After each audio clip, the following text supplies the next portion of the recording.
و باوک ئێستادا بە تایبەتی لە کاتی دەستپێکردنی خوێندن دەبی ئاگاداری منداڵەکانیان بن چونکە ئەم سەردەما جیاوازیەکی زۆری هەیە لەگەڵ جاران بەهۆی پێشکەوتنی ئەنتەرنێت و ئەو کەناڵان و برێن ئەو کەناڵانە و پێشکەوتنیەکی زیاد هاتوێتە پێش و وەک جاران نییە.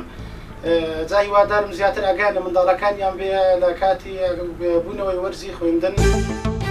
ئەرکی باوکو دایک زۆر زۆر گرنگە زۆر مهمە لە ماڵەوە چون منداڵ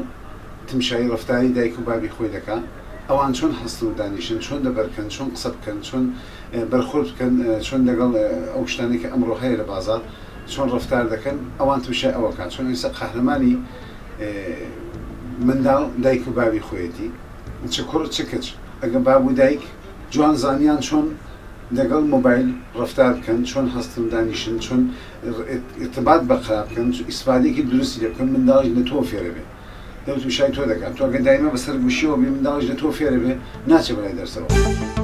داواکارم لەو دایک و باوکانەی کەوا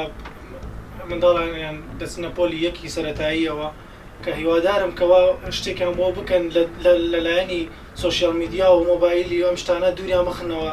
کە هەنێ زۆری منداڵەکانمان وا پەروەردە کراون لە بیدایەتەوە بەس بۆی منداڵەکانیان بخافلێنن دووریان بکەنەوە لە ژاوەژاو خۆیان لێ ئیسراحەت بکەن مۆبایلیان ناوەتە ژێر دەستیانەوە